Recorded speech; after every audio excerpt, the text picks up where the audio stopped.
เนี่ยเขามาก็แวะเอาเลยคงเด็กน้อยเขาแหละมันแต่งผมแต่งงานมันแวะเอาเลย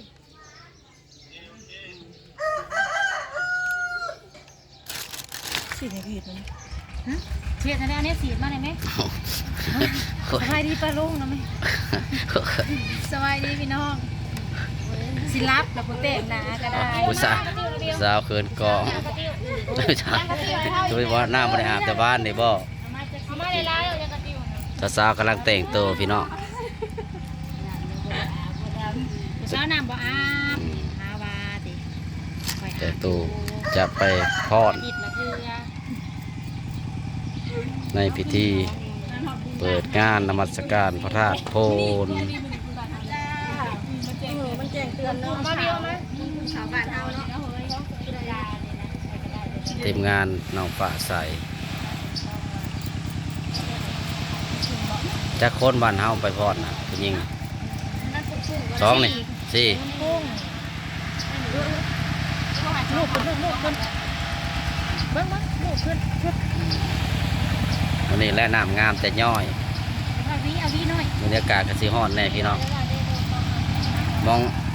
มองเวทีกลางมองพอดกับเขาเจ้ามุ่งเลยเนาะ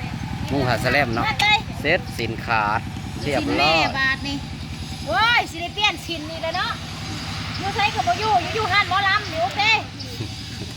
เอาออกในลูกหวยประแดกประดากนี่เดี๋ยวหน่อยแป๊บนึงเอาออกให้แม่นี่สีน้ำนี้นะมันแข็งไหมใช่เลยดีฮะลูกเสียงหอบหนาประแดกก็สุดยอดน่ากินนะแซ่บมากนะจ๊ะนี่ฮะเห็นตอนนี้แล้วตกใส่ขัดเอาออกในลูกมะขามมากินนะเดี๋ยวงงเลือดเลยนะไปก่อนมันเอาสีแม่ไปเลยได้นักกีฬากับแม่นแต่เจ้าวะ นักฟ้อนก็อยู่ พอดงามกับแม่นแต่เจ้าทุกเจ้าคือรับบทบาทหลายแนวเถอะปะ ดีเลยนะมีกิจกรรมมันจะเอาที่หนึ่งเนาะไม่ยังก็อยู่นี่โลดน้ำกันโลดก่อนนะได้แม่ไร6,000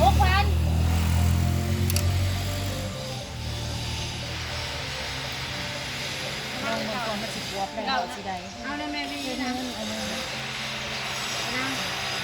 อันนี้ตัวนั้นมันเป็นที่ใช้อีกตัวไหนอีกน้ำตุ่มน้ำเก็บเป็นคู่เล็กกว่านี้ไม่งอนเลย พระเจ้าบ่ได้เอาหลายบ้านเสมอนี่ประหยัดงบบ่หลาย จะบอกกุ้งเฮ้ยอย่าเก็บมันเอง นักร้องก็2 ปีแต่ได้เขาบ่ใส่นี่เขาใส่จักปีจักอาทิตย์แน่ๆก็สิแม่นอาจารย์บุญโย วีเนี่ยอันนั้นแว่นนี่ กับนางดาวนั่นแหละบ่ได้แซ่ถามนางมาบ่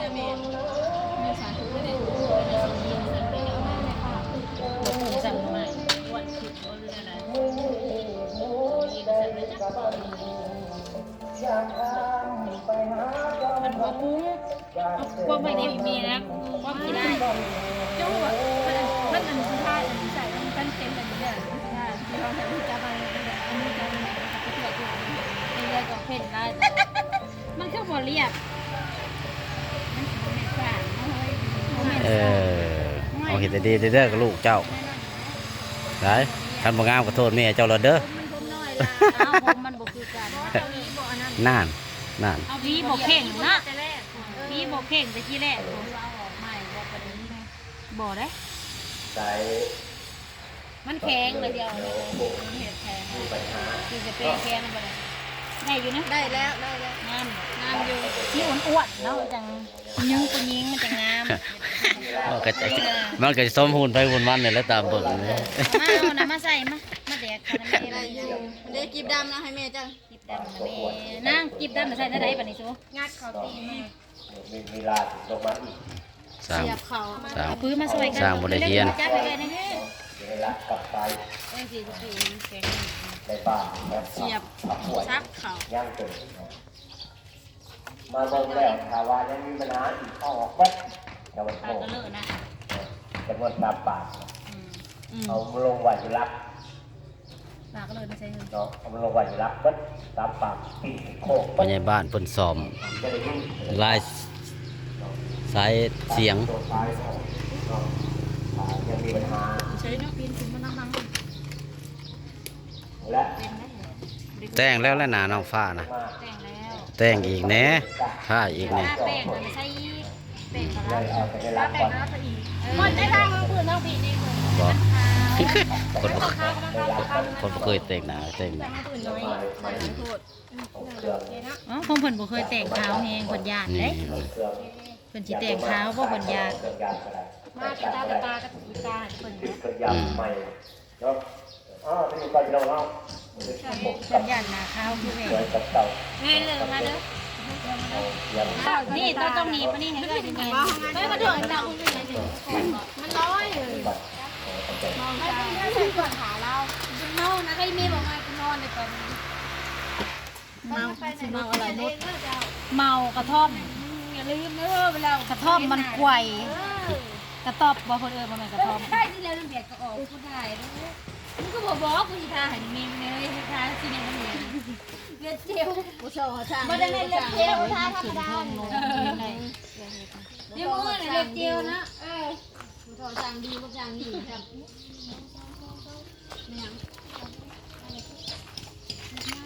จะชื่อวันหน้าเจ้าก็สิไปพรบ่ ถ้าก็ขึ้นว่านี่81ถ้าก็ขึ้นมื้อแรงวัน เอานี่ใกล้จะเสร็จแล้วแล้วก็จะถึงเวลาแล้วเดี๋ยวนี้มันเที่ยงแล้วเนี่ย วิธีการจะเขาจะมุก บ้านเขาแล้วบ่ยันมันหิวเขากระเพาะโรคกระเพาะสิถามหา กินก็หา ต้อง ซื้ ปั่ อน เขา หา เลย ซื้ออย่างอื่นกินขนมนม แล้วเวียกเพื่อสิอันนั้นแล้วก็สิได้กิน ชุมเจ้ามีปก ก็ได้ถาเฮิงอยู่ได้นอน อะไร บางเนาะ หึ ไปหอดก็ได้ถา ก็เฮิงอยู่มันก็หลายมันมีจักหมวดมาพอ มี น รายกิจกรรม ชุมเจ้าได้รายละเอียด จัก อยู่ โม บ่ ง เนี่ยยังบ่ฮู้วิธีการน่ะชุมเจ้าสิได้พรระดับที่เท่าใด ต้องมีเนาะ รายการพิธีการงานตามวาระเลยเนาะก็คือปีกายนี่นะ ก่อนผู้นี้เอาที่1ที่2ที่3 ยัง จะเป็นอันนั้นไป ย่างดวงดาวน้อย แต่งตัวบักกำงามร้องเพลงเดียว อืม พวกร้องก้อนน่ะร้องหลายเพลงซ้อมเพลง อืม บัดผู้จะท้ายว่าร้องเพลงเดียวเบิดเวลา มันวาระมันจอนเข้ามา อัน หล นี้ ด มันพันลายกิจกรรมได้ มันต้องวางแผนนะมันน่ะนั่นหารกันให้มันถือคือนักร้องน่ะคุณร้องก้อนพอร้องสาม แต่งตัวบักเป๊ะๆ แต่ง เนาะ ตัวบักจังงามมานั่งดวงดาวน้อยปีกายนี่ร้องเพลงเดียว ผู้เบิ่งทันกับบ่ทัน มันวาระมันหลายอะไรนี่เขาก็ต้องจัดเวลามันถือมันมีจักมวดมาผ่อนนะคำบอกมวงไข่ ทำมีอยู่แล้วตัวเพชรยิงจะมี เนี่ เสีย ย งยิง บ้า นี่ น แล้วก็นักเชียน บ้านอิหยังบ้านน้ำพุหมวดน้ำพุนี่ก็มา อืมอีฟ้ามันมีหนวดนะสู พี่น้องค่ะมีหนู หนวดคือเมและเมก็มี ว่าแล้วน้องฝ่าดำๆก็ได้หนวดแล้วนะหนวดเส้นใหญ่พอสาวหนวดงามและผู้สาวหนวดสาวมีเสน่ห์สาวหนวด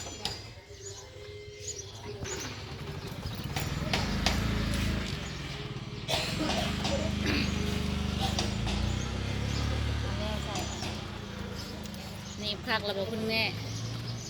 อยู่พักก่อนง่าย